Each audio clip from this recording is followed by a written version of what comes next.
Haggling over who should handle Kashechewan's water crisis. The issue was finally settled with Ontario flying the sick south for treatment. The first two plane loads coming here to Sudbury. Ontario's premier laid down this challenge to Ottawa. If they're not prepared to assume responsibility, then they should talk to not just this premier, but premiers throughout the country and come to a new arrangement because at the present time, according to the rules, they've been missing in action. It's not yet clear when the evacuees from Kashechewan will be able to return home, or even if the village will survive this latest crisis. Some critics have suggested the conditions at Kashechewan are so bad, the entire community should be moved. Ron Charles, CBC News, Sudbury, Ontario. Moving the community sounds drastic, but the federal government is promising to do just that as part of a deal to help heal Kashechewan. The idea is to move houses in the community to higher ground. Here's the CBC's James Cudmore. The federal government has a deal to help Kashechewan, and Chief Leo Friday is thrilled. This is too big for me. Ottawa says it will do whatever is necessary to provide clean water, better health care, a new or rebuilt school, and 50 new houses every year for the next 10 years. They deserve the best, and I believe that the agreement that was struck this evening will provide the community with all that they're entitled to, all that they deserve. The announcement follows a growing uproar on the Hill, culminating today with opposition members one after one demanding either the Indian Affairs Minister resign. When will this minister resign?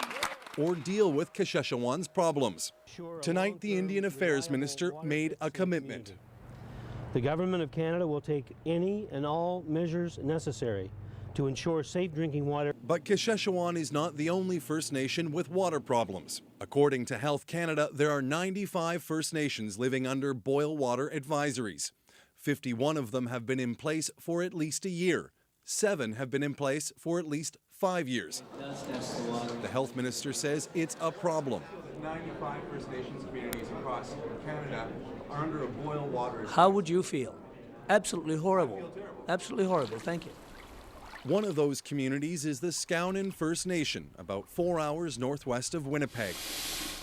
People here have been living with a boil water order for a month now. The problem, the chief says, high water levels, an old treatment plant, and water contaminated with E. coli. This is life and death.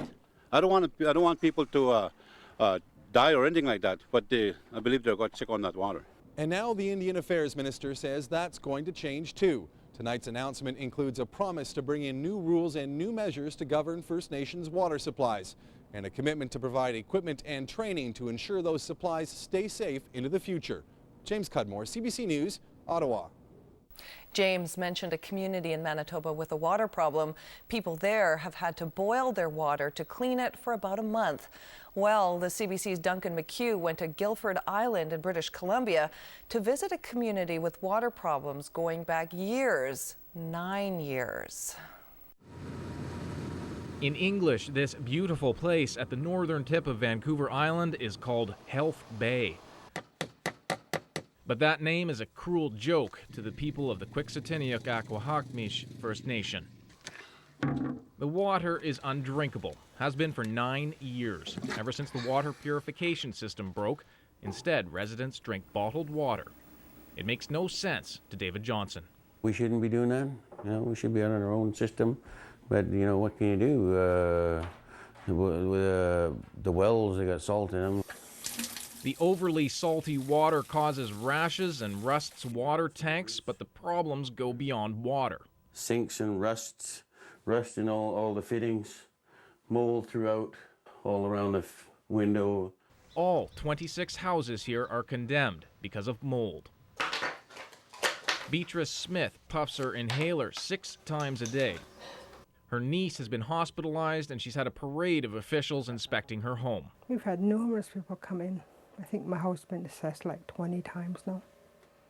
Last year, the head of the Assembly of First Nations toured the village and declared it a community in crisis. Shortly after, the Department of Indian Affairs pledged to help. But a year later, the chief here says he's bogged down in red tape and conditions are getting worse. The chief says it will be at least a year before they break ground for a new water system or new homes. I've had community members that want us to invite the Minister of Indian Affairs and all the other bureaucrats that we face to come and live here for a month. Come and have showers in the salt water. Come and live in the mold homes. And maybe they'd be able to meet our needs then. But Indian Affairs officials promise no quick fix. Unfortunately, water treatment, chemistry, and processes and engineering are very complex, and there is no silver bullet. Meanwhile, people here say this is home. They don't want to leave, they just don't want to be sick anymore. Duncan McHugh, CBC News, Quebec, Akwahakmish First Nation, BC. The federal government has now stepped in to help the people in Duncan's story. Ottawa plans to demolish some of their homes, repair others, and rebuild all of them eventually. One solution for that community, another for Quebec, and for others, health, housing, and education were all on the agenda at a major meeting of Aboriginal leaders and politicians in late November. The big meeting ended with a promise to spend billions of dollars to try to improve the lives of Aboriginal Canadians. The CBC's Eric Sorensen reports. I want to thank the elders. The message of this summit is this: the promises and policies of the past have failed Aboriginal Canadians. This time, say Canada's political and Aboriginal leaders, it will be different. Aboriginal Canadians have no desire for more rhetoric. The Prime Minister announced a 10-year plan and promised $5 billion to improve the standard of living of Aboriginal people in areas most Canadians simply take for granted. In education, $1.8 billion, in part to create First Nations school systems. In housing, $1.6 billion, to foster market-based home ownership on reserves and ensure, at long last, clean water. And in health, $1.3 billion. A so-called blueprint for health is still incomplete, but the aims include more Aboriginal professionals and management in the healthcare system. We have taken a big step here today, and tomorrow we take another, and the day after that, and together we will walk along the path to a better life for First Nations, Inuit, and the Métis Nation.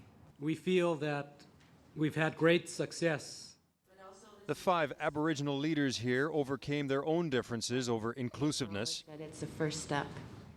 They praised the plan, the Prime Minister, and the Premier's commitment. We've seen how far we can go in just 2 days. Imagine how far we can go in 10 years. We will close the gap in the quality of life between our people and other Canadians. That will be our legacy to coming generations. And every Premier and territorial leader agreed to coordinate their government services to make it all work. We need to make real progress. This meeting, Prime Minister, has been an extremely good first step. Some Aboriginal groups aren't convinced they'll see benefits from this deal, but the biggest organizations have signed on. As for the people of Quebec, it's still unclear when all of the 1,000 people who left that community will be able to go home. Some have returned to help with reconstruction efforts, but the rest are not expected to be back in their homes until at least mid-December. And that's News in Review. I'm Carla Robinson. Thanks for watching.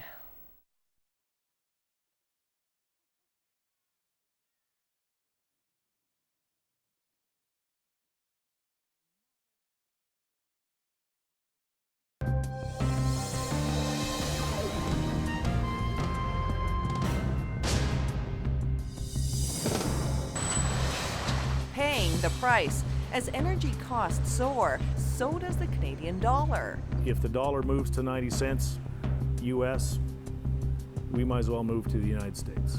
Or change the way we live. We've had low-cost energy for such a long time. We built our entire economy and way of life on that expectation. Today on News in Review, oil and the dollar, the Canadian crunch. Hello, I'm Carla Robinson. Canadians can expect a tough winter, not just because of the weather. Global energy prices have moved up into a new and higher range. As Havard Gould tells us, it's not merely a matter of spending a little more to fill up cars and heat homes. The shift is significant enough to trigger trends that will last for years. When the typical Canadian puts gas in the tank, there is almost always a whining sound. It's too high. Oh, it's terrible. Canadians complain a lot about gasoline prices. That tone rising these days because gasoline prices are way up compared to recent years. I think it's way too much.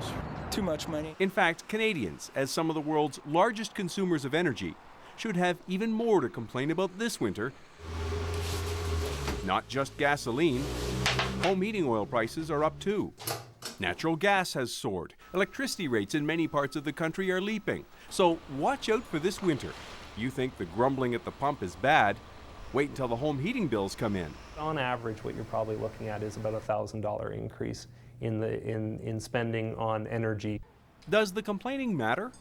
Not really, at least not at first. People are mostly just talking. Pretty locked into the fact that they have to get around, they have to go on vacation, and they're not about to trade in their SUV for an Austin Mini Cooper anytime soon.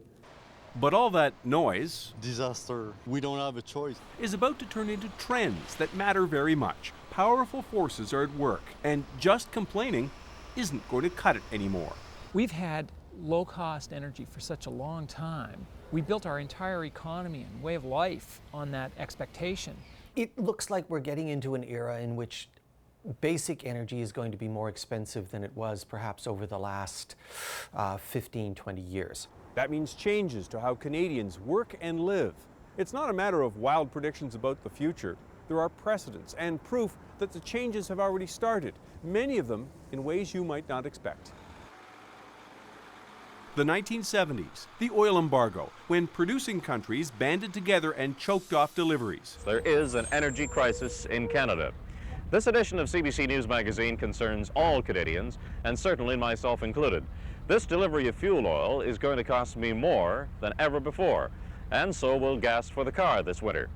Prices soared, rising also for a time a fear that there wouldn't be enough gasoline or oil at any price. The embargo ended when the oil cartel collapsed, touching off an era of cheap and plentiful energy. Enter the hungry dragon, China rising, growing at almost unbelievable rates, along with India claiming a growing share of the world's energy production. But it is China, with its huge population, that is the biggest factor, because hundreds of millions of people who have never had a chance to even drive a car can now expect to own one within their lifetimes. This is still the official party policy, which is the most mind-boggling thing, which should everybody should have nightmares. And it's been on the books for past 10 years. The party decided in its eternal wisdom that every Chinese family should have a car. And Chinese industry needs oil too. The country's economy is growing at an astonishing rate. The rigs are working overtime inside China, but they can't possibly find enough domestic oil to satisfy the thirst. So in order to sustain their growth and to assure their growth, they need more energy and they need more stable energy sources. Suddenly, it's the 70s again. When you have supply that's basically increasing slowly and demand that's increasing very fast, guess what happens? The price goes up, and that's exactly what has happened. Peter Dungan is a professor at the University of Toronto, a man who, like many others, believes that energy prices have taken a major step up, and unlike the 70s, won't be falling back anytime soon. As best we can understand what's the supply, what's the demand in the world, it looks like it's going to stay fairly high. Maybe not where it was during this last summer, which was very, very high. These things will spike. They'll be up, they'll be down, but it looks like it's going to be higher than it has been for a long time. That means, at first, two things. More complaining. I'm just trying to cope with paying the bill right now. And then conservation. If you put your hand right down here where there's the crack in the trim, oh my God, you can feel the wind blowing in. It's unbelievable when you feel these drafts. It has already started. Canadians are upgrading, insulating, just as they did in the 70s during the last energy shock. And people will be adjusting in other ways. Turn down the thermostat, put on a warm sweater, and just accept the fact that we're in a new environment for natural gas and oil prices. Conservation makes a difference, but as the 70s show, that's just the beginning. After the first shock settles in, people start making more profound changes. It doesn't happen overnight. Nobody trades in a brand new gas guzzler to save a few bucks at the pumps. But over time, the shift to smaller cars in the 70s changed buying habits and transformed the auto industry. That was the way that the Japanese auto industry made its first break into North America. They offered small cars that the North American producers hadn't made before because nobody wanted them. But lo and behold, all of a sudden they were more fuel efficient. Dungan believes it's about to happen again. The new breakthrough is the hybrid car. So that looks like that's a winner. That is going to be, it's going to take years, but I wouldn't be surprised if well over half of the vehicles in North America in 10 years' time are hybrid-based. More efficient hybrid cars are suddenly more popular, propelled by energy costs. Whereas its performance is greater than the non-hybrid with tremendous fuel efficiency. Definitely gas prices are a huge aspect of it, and it's just a beautiful car. I like the look of it. Once again, the Japanese car makers have an edge. Once again, the North American industry is threatened. We've seen shifts from some of the large vehicles with high gas prices into crossover vehicles and smaller vehicles. Some people do say that General Motors' problem is building cars that people don't want to buy. Truckers have fewer choices, blocking roads this summer, protesting the cost of diesel fuel. You're working and you're not making any money. Everybody's going backwards. Nobody can afford to run their trucks, that's why we're sitting here. They may be out of options, but their customers aren't. There's another switch coming.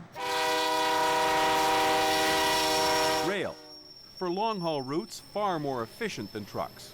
Cargo is shifting as shippers look for ways to dodge rising energy costs. Railway industry is rising again, taking markets away from trucking. It's so much more efficient to move a ton of freight on steel wheels. Transporting anything is becoming more expensive, including moving ourselves to and from work. Some believe this new era will lead to a population shift. Commuting will become expensive enough to make the suburbs a less attractive place to live. The lowest energy intensive way of living, if you want to live well, is not go back to the caves, it's live in cities. Cities have inherent energy efficiency advantages compared to the suburbs or to rural living. If it costs a lot of money to get to work, people need to live closer to their jobs. So, either people are going to have to move into cities, or more jobs are going to have to move out to the suburbs. If you look far enough out, the whole suburban design for North America's cities is likely to be something we're going to regret. We're going to go back to the city. There is also a shift in Canada. Energy-rich Alberta is handing out $400 checks, energy bonuses. We think that the best place for the people's money is in their hands. But in other parts of the country, the bonuses are missing. In Hamilton, Ontario, employees at a medium-sized manufacturing company meet for their annual profit-sharing lunch. And unfortunately, today it's not going to be steak, it's going to be pierogies. And a lot of that can be attributed just to the increase in the Canadian dollar. It's made it very tough for us. Canada's energy resources have fueled up the Canadian dollar. It's up sharply in the last 2 years, driven up by soaring oil and natural gas prices. The speed of the rise as damaging as the rise itself. I was laid off actually just before Christmas, and I did not get back to work until, after spring. And the reason? High dollar, just was no sales. How does it all happen? When foreign buyers pay more for Canadian energy, they also push up the Canadian currency because they must buy more Canadian dollars to pay their bills in Canada. Good news for Canadians importing foreign goods, bad for Canadians trying to sell products outside the country, like that medium-sized manufacturing firm. Dollars cost us in lost profits about $500,000 or more, and 36 jobs. It's an effect multiplied across the manufacturing sector, which, like Canada's oil and gas resources, is concentrated in one part of the country. Most vulnerable at this point would be probably manufacturing industries in eastern Canada. And that's where manufacturing jobs are vanishing at a relentless pace. Steady kind of 5,000 or 10,000 a month. In fact, it's now down 10% relative to where it was a year ago. And that's a fair hit. That's approximately 200,000 jobs. It could get much worse. The next phase could be more than just jobs. Companies could go too. If the dollar moves to 90 cents, U.S., we might as well move to the United States. Workers are worried. It's gonna hurt the economy of Canada, for sure. But that might be wrong, because on balance, the Canadian economy appears to be ahead at the moment. Energy means wealth, and that, so far, is more than compensating for the job losses. Meanwhile, individual Canadians everywhere are wealthier as our stock market has surged along with energy prices. Anyone with investments or retirement plans or a pension plan is winning. The energy squeeze, though, is real, and it will be at its worst as the weather gets colder. We're still at the stage of trying to resist the inevitable. We've got a lot of political discussions about how politicians should intervene and try to subsidize or lower the price of home heating this winter. Once Canadians move past denial, more big changes could be coming. Eventually, communities could shift to an entirely new way to heat homes. No more furnaces, but district heating plants could send hot water to an entire city sector. It works in Europe. The heat that we today throw away into lakes and rivers and into the atmosphere from power stations is used in Europe to meet these heating requirements at the same time as they're producing electricity. A combination that slashes emissions basically less than half the emissions that we have to produce the same amount of energy. Canadians will react, but there will be surprises. For example, air travel is rapidly becoming more expensive because jet fuel is soaring. But while some people will fly less, others will cut out something else to compensate. And economists have no way to calculate human unpredictability. Higher energy